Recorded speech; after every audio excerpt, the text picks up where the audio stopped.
žiūrėkit, vat, kaip įdomi, reiškia, parašydamas prašymą, kad kreiptųsi Vyriausias administracinis teismas į Konstitucinį teismą, jau VRK pripažino, kad įstatymo 10 straipsnis, ta apimtimi, kurie nenustato Vyriausios rinkimų komisijos įgaliojimų vertinti Lietuvos Respublikos piliečių siūlomo referendumui priimti pakeitimo įstatymo projektą atitikti Lietuvos Respublikos konstitucijai.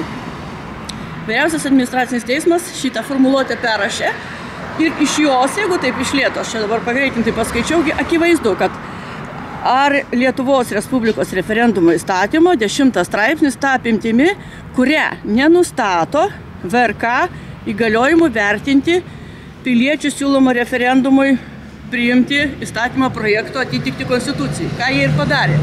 Tai dabar teismas kreipėsi, bet jis šito kreipimusi pripažino, kad VRK įstatymas jiem nesuteikė teisės, jie negalėjo to vertimo daryti. Tai akivaizdu, kad neteisėtas, kad VRK pažeidė įstatymą ir dabar kas gaunasi. Dabar VRK priėmė 7 dieną, kreipimasis yra šiandien 13 dieną. Bet jis tai jau priimtas ir mes skundžiam jį, o ne tai, ką išaiškins Konstitucinis teismas. Jeigu jis išaiškins, tai atgalinė tvarka šitam priimtam, tai negalioja, nes jie priėmė viršydami įgaliojimo sprendimą. Ir ką tokiu atveju reikėtų daryti iš tikrųjų? Gerbiami advokate, o kaip suprasti tą išreiškimą, kad ta apimtimi, kurios nėra? Tai aš jiem vakar ir pasakiau posėdėje, sakau, jūs labai įdomiai formuluojat kreipimąsi, kad, reiškia, jūs teisės, pavyzdžiui, ten sutuokt žmonės neturit, jūs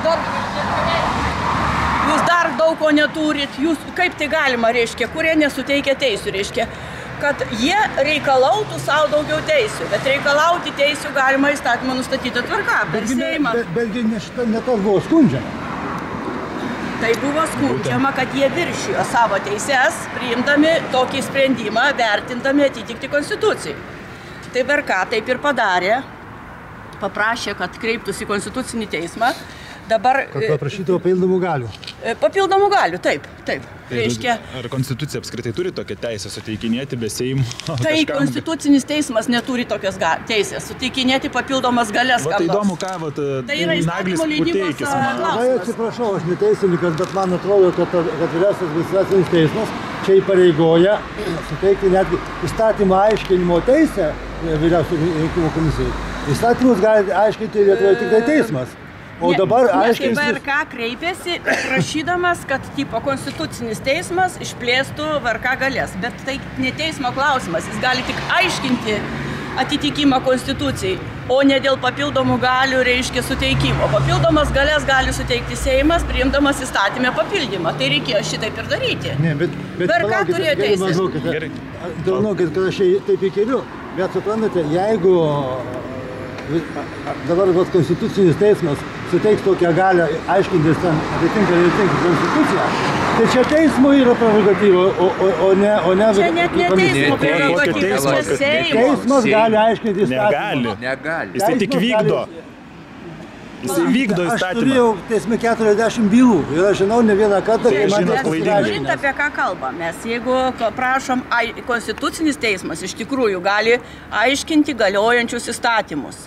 Jų atitikimą Konstitucijai. Tai Konstitucinis teismas. Tai dabar mes tik apie Konstitucinį kalbam. Aš matau, atsiprašau, aš turiu paprastą bendros kompetencijos teismą. Bet Konstitucinis teismas negali matyti ten to, ko nėra ir sakyti, kad tas nebuvimas prieštarauja Konstitucijai. Tai reikėjo tada VRK įstatymą kažkada kažkam papildyti ir galų gale Seimas, iniciatyvos grupė, kažkokie Seimo narių ir panašiai, kurios atstovauja tie VRK nariai, kurie yra deleguoti. Tai įstatymo papildymo ir priėmimo tvarka yra visai kitokia, o jie eina visiškai keliu tokiu, kad reiškia absoliučiai bet ką dabar galima šitaip užblokuoti. Pavyzdžiui, aš galiu pasakyti, kad advokatūros įstatymas, kuris nesuteikia man teisės priimti kokį nors sprendimą, ten va toj byloje ar kažką prieštarauja Konstitucijai, nes aš norėčiau to daryti, bet tai aš norėčiau, juk galės tai suteikia vis dėlto įstatymai ir Konstitucija. Jūs galite apeliacinį instanciją pateikti papildomus įrodymus. Tai čia nėra apeliacijos jokios. Čia dabar jau nieko nebėra, yra paskutinė Bet tai instancija. vėlgi, o gerai, vat ką kaip Seimo narys Naglis Puteikis mano apie tokią susikloščiusią situaciją? Taigi visgi VRK dabar akivaizdžiai su teismu vyriausiu administraciniu prisijema savo tautos valios teisę. Vakar nagrinėjant bylą, vyriausios rinkimų komisijos atstovas panaudojo tokį argumentą, paaiškinantį, kodėl jie neregistravo iniciatyvinės grupės, kodėl neišdavė parašų lapų. Todėl, kad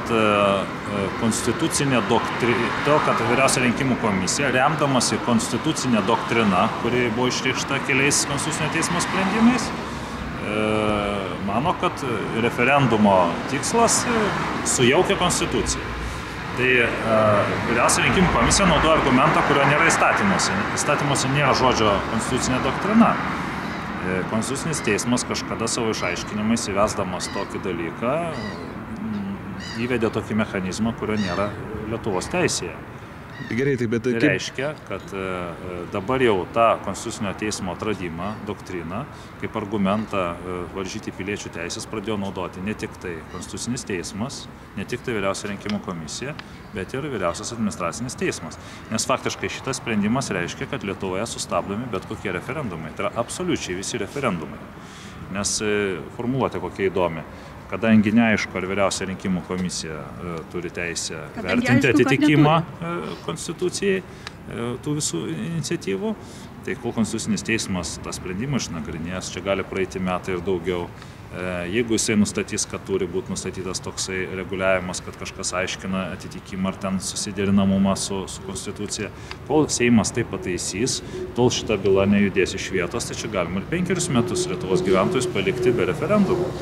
Apskritai be jokių referendumų. O dar prisiminkim Seimo liberalų inicijuotą kreipimas į konstitucinį teismą dėl referendumo straipsnio, kurio žmonės remiantis surenka tos 300 000 parašų, ar jis atitinka konstituciją ar netitinka. Iš esmės mes jau turime 2 aiškius sprendimus, Seimas nubalsavo už tą liberalų pasiūlymą. Mes turime 2 labai aiškius sprendimus, kuriais Lietuvą valdanti nomenklatūra faktiškai sustabdė konstitucijos straipsnį dėl referendumų galiojimą ir apskritai sustabdė bet kokią įmanomą referendumų iniciatyvą. kokia išeitis tautai dabar? Kaip apsiginti nuo šito, kaip tai, įžulaus veikimo įstaigų? Greičiausiai, kad reikia rengti referendumą dėl konstitucinio teismo funkcijų perdavimo aukščiausiam teismui. O aukščiausias teismas reiškia... Kaip rengti referendumą? Kitaip spręs. Referendumą uždrausti? Ne, tokiu pačiu būdu. Pateikėme iniciatyvą perduoti funkcijas konstitucinio teismo aukščiausiam teismui, nes argumentas, pavyzdžiui, labai aiškus. Tiek daug visuomeniai sumaišties sukėlusių sprendimų aukščiausias teismas nėra priėmęs, atvirkščiai. Aš iš savo atminties galėčiau daug pasakyti aukščiausio teismo arba apeliacinio teismo sprendimų, kuriais buvo ginamas viešas interesas. Ir tokių yra... Bet kaip tai padaryti? Yra tokių daugiau sprendimų negu, reiškia... Tai vadinasi, šita institucija dirba žymiai geriau ir šitie teisėjai dirba žymiai geriau, bet to teisėjai skiriami demokratiškesnę procedūrą negu konstitucinio teismo. Tai kaip, tai mechanizmas paprastas. Registruojam tokią iniciatyvinę grupę, einam vyriausią rinkimų komisiją, jinai nenorėdama išduoti parašų lapų turės parašyti, kad griaunama konstitucijos darna. Bet vyriausia rinkimų komisija viešai visai Lietuvai pasakydama, kad Lietuva negali gyventi be konstitucinio teismo, apsijuoks ir pati ir kartu pradės pamažu kristi šydas nuo nomenklatūros valdymo. Nes daugybė šalių gyvena be konstitucinio teismo. Ir funkcijas vykdo aukščiausias teismas ir tos šalis gyvena geriau ir žmonės tenais jaučiasi laimingesni negu Lietuvoje. Tai čia to argumentų daugiau negu pakankama. Tai aš manau, kad kadangi šitą sprendimą yra iš tikrųjų sudėtinga paaiškinti neteisininkui ir neteisininkams, tai žymiai paprasčiau žmonėm būtų, jeigu mes pastatytumėm valdžią prieš tokį faktą, kad prašau išduoti lapus dėl konstitucinio teismo funkcijų perdavimo aukščiausiam teismui. Tai galima tęsti tą veiksmą ir griežtinti jį, pavyzdžiui. Kadangi dauguma Seimo narių, kurie balsavo už kreipimas į konstitucinį teismą, praktiškai sustabdydami referendumo įstatymo tą straipsnį, pagal kurį surinkę 300 000 galima inicijuoti referendumą, tai dauguma tų Seimo narių yra sąrašiniai. pateikim iniciatyvą panaikinti sąrašinį Seimo narius. Tai yra, palikime 71 vienmandatę apygardą, sumažinkim Seimą iki 71 Seimo nario, kas atitiktų tą žiaurią migraciją, nes dabar gyventojų yra žymiai mažiau negu tada, kai buvo kuriama šita konstitucija. Panaikinkim sąrašinius partinius sąrašus Seime, taip mes nubausime nomenklatūrą. O aš iš savo patirties aiškiai labai matau Seime, kad vienmandatininkai, jie girdi žmonių lūkesčius, jie visiškai kitaip elgiasi. Bet jie neatsilaiko tam spaudimui, kurį suformuoja partijų vadai. Partijų vadai partijas yra pavertę uždarom akciniam bendrovėm, apsistatę artimiausiais patikėtiniais ir juos prastumė per sąrašus į Seimą, užtikrindami jiems sotų ir laimingą jiems gyvenimą ir taip užtikrina tą nomenklatūrinį valdymą. Jeigu mes išrauname šitą, stulpą, prie kurio pririštas nomenklatūrinė dabar tvirtybė, tai tas visas milžinas molio kojomis jisai sugriūva. Bet tai gerai, ta iniciatyva vėlgi VRK nunešime, sakys, čia prieštarauja konstitucijai. Bet jie turės pasakyti, prieštarauja konstitucijai, negalės pasakyti, kadangi yra 94 metų konstitucinio teismo sprendimas, kuriame labai aiškiai parašyta, kad tos iniciatyvos tokiais argumentais negali būti varžomos. Čia lygiai tie patys argumentai. Ne tie patys. Ne tie patys. Vakar, ne tie patys. 94 konstitucinio teismo sprendime pasakyti du dalykai. Kad niekas negali varžyti, ne? Ir antras dalykas, negalima įvesti prieštaravimą viduje konstitucijos. Pavyzdžiui, negali būti vienas straipsnis, kad Seimo narių 141. Jo, o kitas reiškia, kad yra Seimo narių 71. Tai jeigu mes siūlytumėm antrą konstitucinį teismą įkurti, kokį nors specialų konstitucinį tautos teismą, tai taip mes, aišku, iš karto sukeltumėm prieštaravimus pačiai konstitucijai. Bet jeigu mes sakom, kad šita biurokratinė įstaiga kainuojanti 40 milijonų per metus, kurie teisėjas per metus išnagrinėja realiai ten 2 bylas, dar keliolika sprendimų rengia, tai yra baisiai brangiai kainuojanti institucija, tuo labiau, kad žmonės skirtingai negu kitų šalių piliečiai, kurie turi konstitucinius teismus, gali kreiptis pilietis į konstitucinį teismą. Beje, mūsų konstitucijai parašyta, kad jeigu piliečio teisės pažeidžiamos, jis turi teisę kreiptis į teismą. Į konstitucinį teismą negalim kreiptis, tai tas konstitucinis teismas praktiškai kaip ir neteismas. Jis yra akivaizdžiai perteklinis, mes matom, kad jisai savo veiksmais gina nomenklatūros interesus, atima iš piliečių konstitucinės teisės, todėl negalės pasakyti taip tokią frazę, kad prieštarauja konstitucijai. Jie galėtų pasakyti tik tai frazę prieštarauja konstituciniai darnai. O šiuo atveju, kodėl mes sakysim, darnai neprieštarauja, aukščiausias teismas vykdys tas funkcijas kaip ir daugelį šalių. Todėl aš visiškai esu ramus. Manau, kad galima nešti vieną, arba galima nešti du. Vieną sumažinti Seimą, panaikinant sąrašinius rinkimus. Reiškia, kitą nešti kartu, kad konstitucinio teismo funkcijas perduotų aukščiausiam teismui. Tokiu būdu mes susigrąžinsim demokratinės konstitucinės teisės. Aš esu optimistas šitoje vietoje. Sutinku, čia 100%. Sutinka dėl sąrašinių? Taip, aš seniai, prieš kelis metus aš prezidentei nešiau pasiūlymą, būtent, kad sąrašinius naikinti. Buvo pasikvietę mane, dar 3 patarėjus, visą kitą.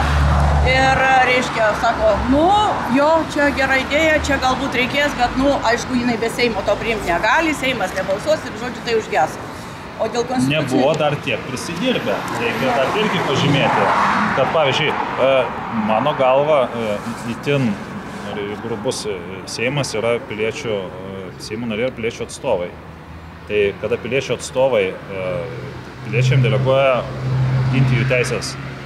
Piliečių atstovai kreipiasi į konstitucinį teismą, atakuodami tą straipsnį dėl 300 000 iniciatyvos rengti referendumui, faktiškai uždrausdami referendumus. Tai tokie Seimo nariai tose Amerikos, Australijos ir Kanados valstijose, kur yra atšaukimo mechanizmas išrinktų politikų, tokius Seimo narius, jeigu toks mechanizmas būtų Lietuvoje atšaukimo, ten vyksta per išankstinius rinkimus. Turi teisę nepatenkinti išrinktų politikų, kai kuriuose valstijose, pavyzdžiui, Kalifornijoje, piliečiai surinkti parašų tiek, kiek gavo praeitą kartą tas politikas, dėl kurio čia dabar ta operacija atliekama. Ir tada inicijuojami išankstiniai rinkimai, kuriuose tas pats politikas taip pat gali dalyvauti ir apsiginti, jeigu jis mano, kad jo kaltinimai jam yra nepagrįsti. Ar jūs sutiktumėt, pavyzdžiui, inicijuoti tokį kreipimąsi į konstitucinį teismą ir pasirašyti? Kadangi mes čia mąstome garsiai, tai galima būtų trečią reiškia iniciatyvą numatyti Lietuvoje galimybę atšaukti politiką per išankstinių rinkimų mechanizmą, suteikiant teisę tam pačiam politikui dalyvauti tos išankstiniuose rinkimuose. Tai yra Kanados, Amerikos, dalies Kanados, dalies Amerikos, dalies Australijos tų administracinių vienetų, kurie renkami politikai, tokie yra įstatymai, tokia praktika. Schwarzeneggeris, gubernatorius, beje, buvo išrinktas būtent per šitą mechanizmą. Ankstesnių gubernatorių buvo nepatenkinti, surinko parašų, kiek buvo išrinktas anas gubernatorius, inicijavo priešlaikinius rinkimus, dalyvavo anas gubernatorius ir pralaimėjo Schwarzeneggeris. Schwarzeneggeris, beje, aną gubernatorių neišrinko dėl to, kad ten su elektros privačiom kompanijom buvo užsižaista tiek, kad valstija faktiškai visiškai bankrutavo. Ir Schwarzeneggeris ėmėsi pakankamai ryžtingų veiksmų ir galima sakyti, išgelbėjo Kalifornijos piliečius nuo šitos valstijos bankroto būtent dėl neteisingo elektros kainų. Taigi yra tokie mechanizmai, mes juos galime inicijuoti, kodėlgi ne? Bet ar į tą patį kreipimąsi, pavyzdžiui, dėl sąrašinių panaikinimo, jūs sutiktumėt, kad, pavyzdžiui, reikėtų įrašyti, kad ne tik partijos, bet ir visuomenės organizacijos turi teisę kelti lygiai taip pat, kaip bet kuri visuomenė organizacija. Partija nėra išskirtinė. Kodėl tas taip yra? Dabar faktiškai yra leidžiama Europarlamento ir Seimo rinkimuose, piliečiai rinkėjų komitetai, visuomenės organizacijos gali suformuoti rinkėjų komitetus ir išstatyti tokius pačius sąrašus kaip ir partijos. Tai jisai veikia, ne, tai jisai realiai veikia. Vagi dabar bandė čia vienas rinkėjų komitetas Europarlamento rinkimuose rinkti parašus. Bet Seimo tai aš nemačiau, kad būtų tokie pakeitimai, kad rinkėjų komitetai yra Europarlamento. Bet tada negalėsime naikinti sąrašinių rinkimų. Kodėlgi negalėsime? Nu tai partijom uždrausim sąrašais eiti į rinkimus, o visuomenininkai... Tai ne sąrašais, visuomenininkai gali iškelti, pavyzdžiui, vieną kitą trečią. Niekas netrukdo, tai jeigu žymus visuomenininkas... Taigi nėra galimybės... Nu aš pats susirinkau 1000 parašų. Ne, tai palaukit, šituose savivaldybių rinkimuose pripažinta negaliojančia. O šituose nėra. Nu tai aš apie tai ir kalbu, kad reikia paprašyti, kad įrašyt. Vat, pavyzdžiui, referendumo iniciatyvai ne tik sąrašiniai, bet ir visų visuomeninių organizacijų gali būti keliami atstovai. Tai mes negalim taip, reiškia, jeigu mes jau partijom atimam sąrašinės rinkimus, tai negalime suteikti visuomenę. Tai ne sąrašinės, bet teisę kelti. Dabargi niekas neturi skyrus partijas. Taigi... Ne taip. Nu ne taip. Seimo rinkimų įstatymas pakeistas? Taip, senai pakeistas. Aš susirinkau 1000 parašų ir išsikėliau kaip nepriklausomai. Tai vienas. Nu, bet jūs... Aš kalbu apie organizacijas, kad bendruomenės... Tai čia tas pats mechanizmas? Ne, atkurti bendruomenės, kad bendruomenė keltų, pavyzdžiui, tave, kurį pažįsta. Ne aš pati save galiu vertinti, bet aš esu, žinot, pakrypšusią galvą. Kalbant apie vienmandatę. Taip. Tai kas trukdo visuomeniniai organizacijai surinkti jos atstovų 1000 parašų? Tai nėra įstatymų. Yra, nu taigi aš pats šitaip... Jūs pats ir surinkote.